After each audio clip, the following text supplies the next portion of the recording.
पे मलमूत्र त्यागे जाते थे, बनाए गए थे, टॉयलेट बनाए गए थे। उन टॉयलेट में सही से चूना ऊना भी नहीं डाला गया। आप के वैज्ञानिक और इसरो के वैज्ञानिक अब वहाँ खोज के बताया कि यहाँ पर वास्तव में जो लोग उसको ऐसे मानते हैं, कहाँ मानते हैं कि यहाँ पर कोई नदी नहीं होगी, सरस्वती विलुप्त हो गई है। तो विलुप्त नहीं, वो आज भी उनका। नमस्कार दोस्तों, मैं अमित पाल और आप देख रहे हैं टाइम्स ऑफ प्रतापगढ़। इस वक्त हम मौजूद हैं संगम के तट क्षेत्र पर, जो कि पहले कभी कच्चा हुआ करता था। यहाँ पे हम खड़े नहीं हो सकते थे, लेकिन आज हम यहाँ पे खड़े हैं और इसको पक्का बना दिया गया है और ये पक्का घाट के नाम से फेमस है। यहाँ पे लोगों को सुविधा के लिए, ताकि श्रद्धालु आएँ वो आसानी से गंगा में उतर के स्नान कर सकें और अपने अदर क्रिया कर सकें। पहले यहाँ पे घाट नहीं हुआ करता था। उधर आप दिखा सकते हैं किला का क्षेत्र है, जहाँ से पूरा नदी का क्षेत्र एकदम कच्चा हुआ करता था। लोगों को काफ़ी असुविधा होती थी, लेकिन इसको सुविधात्मक तरीके से बनाने में प्रशासन का अच्छा योगदान रहा। इसको सुविधापूर्ण बनाने के लिए नगर निगम प्रयागराज ने भी काफ़ी जद्दोजहद की और लोगों को आज काफ़ी सुविधा मिल रहा है। लोग आसानी से आके यहाँ पे अपना समय व्यतीत कर रहे हैं। शाम का भी समय है, लगभग 7 बज रहे हैं और हम इसी को दिखाने के लिए यहाँ पे विशेष तौर से आए हुए हैं। आप यहाँ पे देख सकते हैं कोई भाई या बहन आया हुआ था यहाँ पे टहलने, जिसका ऐनक यहाँ पे छूट गया है। यहाँ के मनोरम दृश्य में वो इतना रम गए, यहाँ पे आनंद लेते लेते इतना रमणीय हो गए, भूल गए कि अपना यहाँ पे चश्मा छूट गया है। जिस भी भाई बहन का होगा वो बाद में आके अपना ले जाएंगे। आप हमारे पीछे दृश्य दिखाइए, कितने लोग आए हुए हैं जो कि यहाँ पे सिर्फ शांति के लिए आए हुए हैं। वो ये सोच के आए हैं कि हम चल रहे हैं गंगा तट पे, बैठेंगे पक्का घाट पे, हम अपना कुछ समय जो है शांति से बिताएंगे। वो दिन भर की बातों को लेके, दिन भर काम को लेके कभी कभी काफ़ी चिंतित या काफ़ी चिड़चिड़ा या काफ़ी परेशान हो जाते हैं। तो उसी सबको दूर करने के लिए, अपने थकावट को दूर करने के लिए यहाँ पे अपना समय व्यतीत कर रहे हैं। आइए हम कुछ लोगों से बात करते हैं कि उनका इस पक्के घाट को लेके क्या कहना है। आइए, आप देख सकते हैं मैं ऊपर चल रहा हूँ, कुछ भाई लोग बैठे हुए हैं, हम उनसे बात करने की कोशिश करते हैं कि पहले में और अब में क्या अंतर है।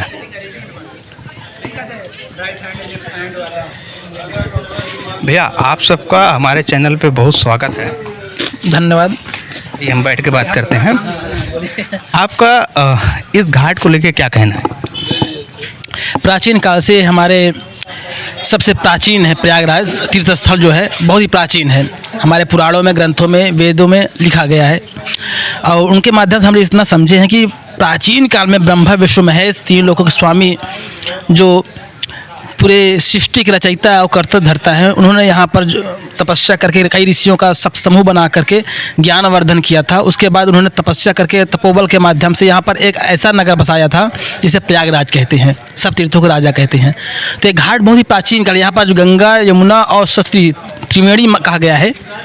तो सरस्वती माता जो है समय के अनुसार विलुप्त हो गई। वो राजस्थान से, आप जानते हो कि जो घग्गर नदी आती है, प्राचीन काल में अब वहाँ पर खोज हुई। अब नासा के वैज्ञानिक और इसरो के वैज्ञानिक अब वहाँ खोज के बताया कि यहाँ पर वास्तव में जो लोग उसको ऐसे मानते हैं, कहाँ मानते हैं कि यहाँ पर कोई नदी नहीं होगी, सरस्वती विलुप्त हो गई है।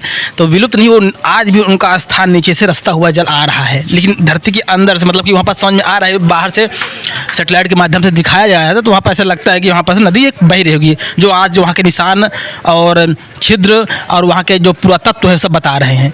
तो राजस्थान जो हमारे मौजूद में इस समय स्थान पर, वहाँ से जो है कई नदियों का संगम था। तो धीरे धीरे समय के अनुसार भाई भौगोलिक वातावरण के अनुसार परिवर्तन होते गए, तो उसी के अनुसार बादलों का और निर्माण कम होता गया, जैसे पेड़ पौधे कम होते गए, रेगिस्तान बनता गया। इस तरह सरस्वती माता नदी भी जो है, हम माता कहते हैं, बहुत पवित्र नदी थी, बहुत प्राचीन ग्रंथ है, बहुत ही पवित्र नदी है। तो वो विलुप्त हो गई धीरे धीरे। तो इस समय केवल गंगा और जमुना जी का संगम है। इसके माध्यम से भी ये बहुत घाटी पवित्र और रमणीक और बहुत ही सुंदर प्राचीन स्थल है। और यहाँ पर आप देखे होंगे जो हमारा किला है।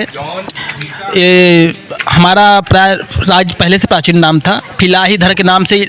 और औरंगजेब के शासनकाल के पहले अकबर जब आया था तो मुग़ल काल में उन्होंने जो है अपने इलाहीधर के नाम से इलाहाबाद रख दिया था। तो किले का निर्माण उसी के माध्यम से हुआ है। लेकिन जो उसके अंदर मंदिर है और वृक्ष जो बरगद का पेड़ है, और आज भी जो है कहा जाता है प्राचीन कि यहाँ राम भगवान आए थे, और भूमि के अंदर ही पातालपुरी नाम से जाने जाते हैं, वहाँ भी आज मंदिर प्राचीन है। इसके माध्यम से बहुत ही पवित्र स्थान है। तो पूरे संसार में, और ये भी कहा गया कि प्राचीन काल में जब अमृत की बूंदें छिड़की थी तो पहले प्रयागराज, फिर नासिक, उज्जैन और हरिद्वार 4 जगह बूंद अमृत छिड़का हुआ था। प्राचीन काल में जब सृष्टि के निर्माण से पहले राक्षस और देवताओं के मध्य में जब वो हो रहा था, समुद्र मंथन चल रहा था, तो एक बूंद यहाँ भी गिरा हुआ है। इसके माध्यम से बहुत ही प्राचीन स्थल है। तो कहते हैं कि मनुष्य भले जब इसमें कलयुग लगा हुआ है, लास्ट चरण चल रहा है, तो मानवता जैसे जैसे विलुप्त होती जा रही है, तो ये धर्म कर्म और पूजा पाठ है जिसके कारण से मानवता बचा हुआ है। नहीं तो आज इतने भी लोगों के अंदर मन में विकार उत्पन्न होते हैं, बुरे बुरे विचार उत्पन्न हो रहे हैं कि कलयुग भी उसके अंदर है, और सत्य मतलब हर प्रकार के मतलब अच्छाई बुराई सब कुछ उसके अंदर है। ये कलयुग का प्रकोप है धीरे धीरे। तो हमें इस सबसे बचना है। आदमी अपना मन, अपना पवित्र स्थान यहाँ पर आता है तो मन को उसका हल्का हो जाता है। भगवान को जो ध्यान करता है, जप करता है, उनको ज्ञान भी मिलता है, और अपने उज्जवल भविष्य की कामना करते हुए अगर वो अच्छे हृदय से भगवान से कुछ मांगता है तो उसको मन्नत भी पूरी हो जाती है। और यहाँ हर साल माघ मेला लगता है, जानते हैं आप। और 12 साल इसके पहले प्राचीन काल से चला है माघ कुंभ लगता है। जो कुंभ का प्राचीन काल से हमारे भौगोलिक के अनुसार, वैज्ञानिक के अनुसार ये चलता है कुंभ। ऐसे नहीं कोई हवा में कर दिया कि कुंभ लगता है। जो बृहस्पति ग्रह है हमारे, ये पृथ्वी 365 दिन में वो चक्कर लगाती है सूर्य भगवान का, उसी पर बृहस्पति ग्रह सूर्य का चक्कर 12 साल में एक बार चक्कर लगाते हैं। तो उनके माध्यम से जो एटमॉस्फेयर में जो भी वायु प्रदूषण, हानिकारक उल्का पिंड तमाम प्रकार के आते हैं, वो पृथ्वी पर आने से पहले नष्ट हो जाते हैं। तो ये पृथ्वी हमारी से बची हुई है, जिस पर जीव जंतु, हम आप प्राणी, आदि प्राणी जीवित हैं। तो वो एक तरफ से हम लोगों का बहुत ही अच्छा कर रहे हैं। तो उनके माध्यम से भी 12 साल में वहाँ कुंभ लगता है। और प्राचीन काल में देवी देवताओं के माध्यम से, उनके माध्यम से ही बहुत पवित्र स्थान माना गया। मतलब इसके हम मुँह के माध्यम से बखान कर ही नहीं सकते, इतना अच्छा यह स्थल है। हमारे पास शब्द ही नहीं है। हाँ, शब्द ही नहीं है। तो हम जितना भी प्रशंसा करें उतना ही कम है। बस सच्चे हृदय से और ईश्वर के श्रद्धा भक्ति करते हुए अपने कर्मों को उज्जवल करें, क्योंकि ये छोटी सी जो जीवन मिला है 60-70 साल की, उसके मर जाना है। किसी का दुख तकलीफ हम ना दें अपने हृदय से। जीव जंतुओं की जहाँ तक हो सके सहायता करने की कोशिश करें। और जो हमारे कर्म हैं, कर्मों पर अपने अडिग रहें।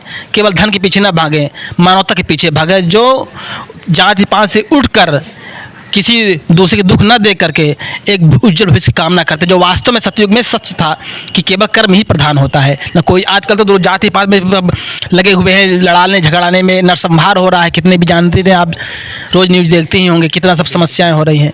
इन सब से बचना है। यह प्राचीन स्थल है, यहाँ पर आकर अपने आप को कृतार्थ करें, अपने उज्जवल भविष्य की कामना करते हो। अगर आप सच्चे हृदय से आ रहे हैं तो आपकी अवश्य ही मंगल कामना पूरी होगी, और आपकी भविष्य भी उज्जवल और एकदम अच्छे से चमकेगा। जैसे अस्तोमक सदगमय कहते हैं ना, अंधकार से प्रकाश की ओर जाएंगे, वैसे भी आपके जीवन का शैली भी नौका पार हो जाएगी यहाँ भगवान के चरण में आने पर, अगर आपके अंदर श्रद्धा भक्ति अच्छे से है तो।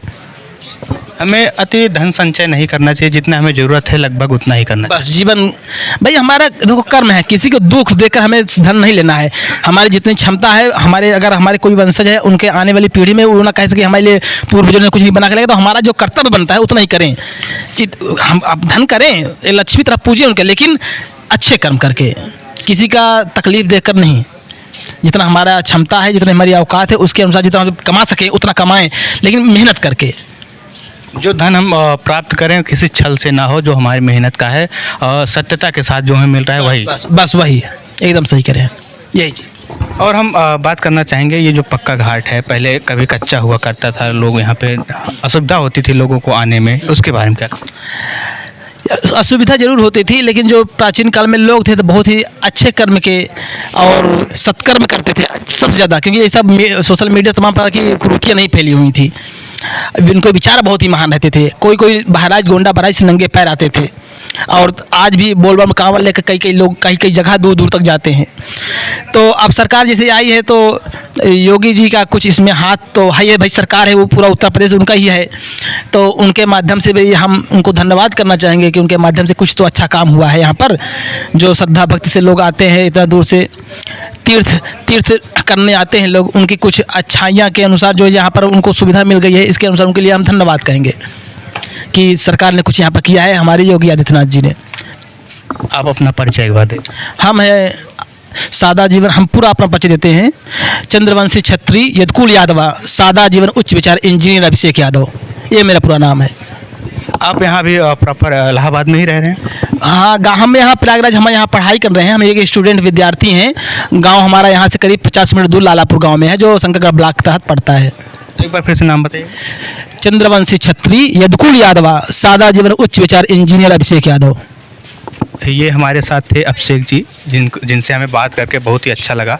आइए और लोग हैं, और लोगों से हम बात करते हैं कि उनका इस को लेके क्या कहना है। आइए, दो भाई हमारे और बैठे हैं। आपका टाइम्स ऑफ प्रतापगढ़ में स्वागत है। बताएं। आपका इस इलाहाबाद के पक्के घाट जो अभी त्रिवेणी संगम के पास बना हुआ है, इसको लेके क्या कहना चाहेंगे? बहुत अच्छा बना हुआ है। जैसे पहले कच्चा हुआ करता था, लोगों को असुविधा हुआ करती थी, सरकार ने इसको डेवलप कराने के लिए सोचा, उस पर क्या कहेंगे? नहीं, सरकार ने बहुत अच्छा काम किया है जो इन्होंने बनवाया है। इससे आप भी देख सकते हैं, कैमरामैन साहब का ये दिखाया, चारों तरफ साफ़ सुथरा है और अच्छा है। और यहाँ देखिए लोग बैठे भी हैं तो अच्छा लग रहा है, तो अच्छा लग रहा है बैठने पे। देखिए लोगों को, हम लोग भी आराम से अपना शाम को आए, थोड़ा घूमे टहले, अपना आदमी चला गया, अच्छा है। और पहले क्या था कि पहले बना नहीं था, अब बन गया, बहुत अच्छा है। आप देख सकते हैं हमें बात, आपको अगर कोई असुविधा। हाँ, हमें मच्छर लग रहे हैं यार, बड़ी दिक्कत है भाई। बनवा तो दियो, यहाँ सफाई वफाई भी तो होनी चाहिए कि बना ही रहेगा। ठीक है, सफाई को लेके हमने अभी जो है बातें की जो है, इसके पहले भी माघ मेला लगा हुआ था। प्रशासन की जो टीम है वो लगभग जुटी हुई है। मैं अभी संगम पोर्ट से हम आ रहे हैं, तो वहाँ पे जो है सफाई कर्मी लगे हुए हैं, लगातार सफाई कर रहे हैं। आपने देखा कि जो गड्ढा पहले जहाँ पे मलमूत्र त्यागे जाते थे, बनाए गए थे, टॉयलेट बनाए गए थे, उन टॉयलेट में सही से चूना ऊना भी नहीं डाला गया। आपने देखा कुछ? अभी हम उस तरफ गए नहीं हैं, और सीधा लेते कम से कम, यहाँ भी नहीं डाला गया है सही से। अच्छा, अगर आप हमें बता रहे हैं तो हम उस साइड ज़रूर जाके देखेंगे और लोगों को दिखाएंगे। प्रशासन की अगर कुछ कमियां हैं तो हम उसको भी दिखाएंगे कि प्रशासन को किस पर ध्यान देना चाहिए, किस पे अभी काम करना चाहिए। जो संगम का क्षेत्र है, इसके साफ़ सफाई को लेके कितना अभी और काम करना बाकी है। बाकी ये जो घाट बना हुआ है, पक्का घाट, कभी पहले कच्चा हुआ करता था, अभी पक्का है। लोगों को काफ़ी सुविधा हो रही है, लोग आके अपना समय यहाँ पे व्यतीत कर रहे हैं। बहुत ही अच्छा लगा और बहुत ही अभी अच्छा लग रहा है। इसी के साथ हम कहना चाहेंगे कि आप सब जब भी खाली समय रहे अपने आसपास टहलिए, देखिए अगर वहाँ पे कुछ गलत हो रहा है तो आप हमको आवाज़ दीजिए, हमसे संपर्क करिए, हमें कमेंट करिए। टाइम्स ऑफ प्रतापगढ़ हमारा ऑफिशियल यूट्यूब चैनल है, और हमें मेल करिए timesofpratapgarh UP72@gmail.com। आप देख रहे थे टाइम्स ऑफ प्रतापगढ़, मैं आपके साथ था अमित पाल। धन्यवाद।